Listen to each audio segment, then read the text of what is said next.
संगत जी, गुरु जी धरती पर हमारे लिए गुरु भगवान बनकर आए हैं और गुरु जी साक्षात शिव हैं जो तीनों लोकों के स्वामी हैं।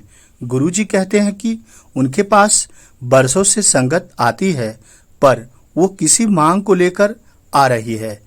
उन्होंने कहा, अपने कर्म को कटवाने के लिए कभी सोचा ही नहीं, जिसके लिए गुरु जी धरती पर आए हैं। यदि अभी तक कर्म कटवाने की सोच ली होती तो कर्म कट भी जाते और वो हर चीज खुद ब खुद मिल जाती जो सारी संगत चाहती है, परंतु गुरु जी के पास आती है। जो गुरु जी देना चाहते हैं वो तो मांगती ही नहीं है। फिर भी गुरु जी अपनी संगत से कहते हैं, जा तेरा कल्याण कित्ता, जा ऐस कर। जय गुरु जी, शुक्राना गुरु जी। संगत जी, संगत जी, जय गुरु जी कहिए, सदा सुखी रहिए। सभी संगत मिलकर बोलो जय गुरु जी, और सभी संगत मिलकर बोले धन गुरु नानक जी। जय गुरु। संगत जी, मैं जुगनू प्रसाद आपको एक गुरु जी का ब्लेसिंग भरा सत्संग सुनाने जा रहा हूँ, परंतु आपसे हाथ जोड़कर निवेदन भी है कि इस सत्संग को आप पूरा सुने। जय गुरु जी। चलिए सत्संग शुरू करते हैं। गुरु जी के दर पर जुड़ने के बाद एक जुमला हम सबके मुंह से निकलता है, गुरु जी हमने तो ऐसे किसी का दिल नहीं दुखाया, फिर आज मुझे इतने दुख क्यों मिल रहे हैं। गुरु जी, हम तो आपके हर सत्संग में भी जाते हैं और सेवा करते हैं, सिमरन करते हैं, सत्संग भी सुनते हैं, फिर हमारे जीवन में इतना दुख क्यों लिखा है? ऐसा मैंने क्या किया है? हम सब आसानी से कह देते हैं कि इस जन्म में नहीं, पर पिछले जन्म के कर्म ऐसे हुए होंगे जिसके कर्म फल में हम ये भुगत रहे हैं। ये सही भी है, पर गुरु जी की संगत बनने के बाद भी हम अपने कर्म कैसे बनाते हैं, इसके कुछ उदाहरण अभी आए हुए हैं। भूकंप के आफ्टर इफेक्ट में गुरु जी ने हमें बताए हैं। जय गुरु जी। सबसे पहले हम ये देखें कि गुरु जी पर हमारा भरोसा कितना है। ऐसा गुरु जी कहते हैं कि पहले तो भरोसा तो कर, फिर देख तेरा गुरु तुझे क्या देता है। 25 अक्टूबर की रात को ही गुरुजी ने सुकृता आंटी को दिखा दिया था कि कितना जोर का भूकंप है और उससे कैसे लोग प्रभावित हो रहे हैं। इतनी बड़ी आपदा थी और लोग जमीन में धंसते चले जा रहे थे। संगत जी, हालांकि 26 तारीख को भूकंप से तबाही नहीं मची जो मच सकती थी। भूकंप की तीव्रता भी काफ़ी थी और उसका ड्यूरेशन भी इतना ज़्यादा तो था कि तबाही मचा दे, पर ऐसा नहीं हुआ संगत जी, क्योंकि गुरु जी ने होने नहीं दिया। उन्होंने आसमान बनकर धरती को जैसे लग रहा हो थाम लिया है और हम सब अब सुरक्षित हैं। जय गुरु जी। ऊपर के लाइनस को पढ़ते ही हमारे मन में जो भाव या विचार आया वो हमारे गुरु जी के प्रति आस्था का सूचक है। जो नान संगत हैं वो कहेंगी क्या बकवास कर रहे हैं हम। जो संगत तो हैं पर आस्था नहीं बना पाई कि गुरु जी को रब के रूप में देखें, वो सोचेंगे क्या ऐसा भी गुरु जी कर सकते हैं? ऐसा तो हो ही नहीं सकता। पर जिन्होंने गुरु जी को जान लिया है, गुरु जी को मान लिया है, वो कह सकता है कि हम यदि आज अपने घरों में छत के नीचे बैठे हैं तो बस गुरु जी की ही मेहर है और गुरु जी की ही कृपा है। इसलिए गुरु जी में सच्ची भक्ति संगत के लोग दिखाएं, तभी आपको गुरु जी की मेहर मिलना शुरू हो जाएगा। अन्यथा आप सत्संग में जाते रहें, सिमरन करते रहें, सब कुछ करते रहेंगे, लेकिन कुछ नहीं होने वाला है जब तक आप गुरु जी से कनेक्शन अपना नहीं जोड़ते हैं। जिस दिन आपका कनेक्शन जुड़ने लगेगा, गुरुजी का ब्लेसिंग मिलना शुरू हो जाएगा। आगे सुनते हैं। जय गुरुजी। सुकृता आंटी को गुरुजी ने बताया कि गुरुजी के हर संगत के पैर जो जमीन पर टिके हैं, उनके कारण आज धरती बस हिलकर रह गई, क्योंकि हर संगत के पैर में गुरुजी ने अपनी शक्ति डाल दी है। आज हम सब एक दूसरे के लिए कार्य कर रहे हैं। 26 तारीख के पोस्ट में लगभग आधा घंटा पहले ही मुझसे भूकंप का जिक्र कराया था। बाद में पता चला कि वो तो इत्तेफाक नहीं था। दरअसल गुरुजी की शरण में इत्तेफाक करके कुछ होता ही नहीं है। कर्म कैसे बना लेते हैं, हम खुद देखें। गुरुजी ने दिखाया कि घर भूकंप में बर्बाद हो गया, उससे लोहे के सलाखें निकल आई हैं। वहाँ का बंदा उस सलाखों को बेच रहा है, जैसे कुछ पैसा कमाकर भविष्य के लिए रख ले। वो भविष्य जो शायद होगा ही नहीं। उन सबकी जान बचा दी खुदा ने। शुक्रिया करने की जगह वो धन कमाने में लग गया। जाकर सड़क पर मदद कर सकता था, जो लोग घायल थे। अब ऐसे कर्म ही तो बना ली उसने।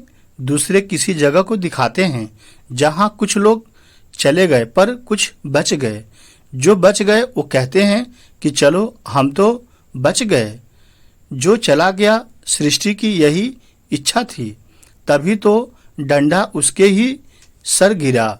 यहाँ हम ऐसे सोच रहे हैं जैसे कि ये अंतिम भूकंप हो, जबकि हो सकता है कि अगले में ऐसा डंडा हमारे ही सर लगे। जय गुरुजी। संगत जी आगे ऐसी जगह दिखाते हैं जहां तबाही बहुत ज़्यादा है। लोग एक दूसरे के और बच्चों को बचाने की जगह अपने धन की पोटलियां को निकाल रहे हैं। कहाँ भरोसा है ईश्वर के ऊपर। इतने लोगों के बीच जिसने हमें बचा लिया, वो क्या करे।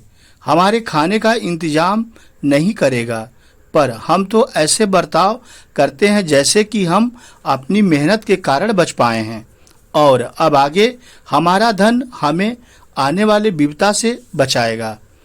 कर्म बना लिया ना हमने। यदि जाकर सबकी मदद करते, भूखों को रोटी और घायलों की सेवा करते, तभी तो शुक्रिया प्रकट होता हमारा। संगत जी ऐसा नहीं है कि सभी ऐसे ही हैं। गुरुजी ने दिखाया कि संगत जगह जगह जाकर भूखों को लंगर बांट रही है और लगातार गुरुजी का मंत्र जाप कर रही है, सबके लिए, जो सभी को मुसीबतों से बचा रहा है। गुरुजी कहते हैं कि इतने भूकंप आ रहे हैं कि सब यदि हम देख लें तो डर कर जिंदा ही नहीं रहेंगे, पर गुरुजी ने अपनी छत्र छाया इतनी बड़ी कर दी है कि हम उसके नीचे आराम और सुकून से हैं और सिर्फ ये एक न्यूज़ की तरह देख पा रहे हैं। संगत जी, हम कुछ नहीं तो इतना ही समझ लें कि हम तभी बच सकते हैं जब हम दूसरे को बचाने की प्रार्थना कर सकें। रोज तो लोग जा ही रहे हैं भारी तादाद में। यदि हमारा नाम उनमें नहीं आया है तो क्या हम इसका शुक्रिया अदा कर रहे हैं, या ऐसे कि चलो मैं तो बच गया, जो गया उसके कर्म खराब होंगे सोचकर ही हम अपना कर्म खराब कर लेते हैं। हम किसी की मदद करें या न करें, कम से कम विचार तो पवित्र रख सकते हैं। हमारे कर्म भी तो हम अपने सोच की दिशा बना लेते हैं। अब अपने को ही हम इनमें से किसी दायरे में रखकर खुद को समझने की कोशिश करें कि हम कहाँ खड़े हैं और कहाँ हमें अपने विचारों में परिवर्तन लाने की ज़रूरत है। तब तो गुरुजी के संगत बनेंगे। क्यों गुरुजी दुखी रहें कि इतने बड़ी भीड़ में उनकी संगत सिर्फ मुट्ठी भर ही है। गुरुजी हम सबको बार बार मौका दे रहे हैं खुद को संगत बनाने के लिए। अलग अलग माध्यम से हमारे कमियों में हमें अवगत भी करा रहे हैं, पर हम सांसारिक सुख सुविधा में इतने उलझे हुए हैं कि तेजी से पास आने वाले खतरे तक को नहीं देख पा रहे हैं। संगत जी, आज अपने को बचाना कितना आसान है, बस गुरु जी की डोरी ही पकड़नानी है। चप्पल के साथ अपने इफ बट लेकिन परंतु को छोड़ दिया और सत्संग में चले गए। अब गुरु जी को जो देना है उन्हें देने दें। यदि दिए पर सवाल उठा दिया तो इफ बट छोड़े ही कहाँ संगत जी। हाँ, यदि जो दिया वो हमारे मन के मुताबिक है तब तो शान से कहेंगे कि हम तो छोड़कर ही जाते इफ बट। पर यदि जो मिला वो मन को नहीं भाया, प्रश्नों की झड़ी लगा देते हैं हम। पहले आसपास वाले से, फिर गुरुजी से सवाल करने लगते हैं कि आप ऐसे कैसे कर सकते हो, जैसे कि गुरुजी ने हमसे ये वादा किया और नहीं दिया हो। जब उनकी मुराद नहीं पूरी हुई तो वो गुरुजी पर अविश्वास कर सकते हैं, पर कभी मूल में नहीं जाना चाहते कि क्यों उनकी मुराद पूरी नहीं हो पा रही है, क्या प्रॉब्लम है। हम संगत इस बात को जितनी जल्दी समझ लें उतना ही हमारा भला है कि गुरुजी यहाँ हमें सांसारिक चीज़ों को देने नहीं आए हैं, वो हमें हमारे कर्मों से छुटकारा दिलाने आए हैं। जो काम आज तक कोई नहीं कर पाया वो गुरुजी करने आए हैं, क्योंकि हमारे साथ जो भी हो रहा है वो कर्मों का ही खेल है। जो हमारी मुरादें पूरी होती दिखती हैं वो तो गुरुजी के दर्शन मात्र में इतनी शक्ति है कि सृष्टि हमें खुश होकर देती है। कर्म कट जाए तो हमें जो मिलेगा उसका कोई अंदाजा भी नहीं है। जय गुरुजी। संगत जी, इसीलिए कहा जाता है भगवान गुरु जब देते हैं तो छप्पड़ फाड़ के देते हैं, इतना देते हैं कि हम ले भी नहीं पाते हैं। हम संगत बनेंगे, गुरुजी और आपके चाहे मुताबिक बनेंगे, ऐसी सोच ले आए। बस गुरुजी हमें चलाते चला लेंगे, जैसा चाहते हैं हम पहले कहें तो खुद से ऐसा कहें।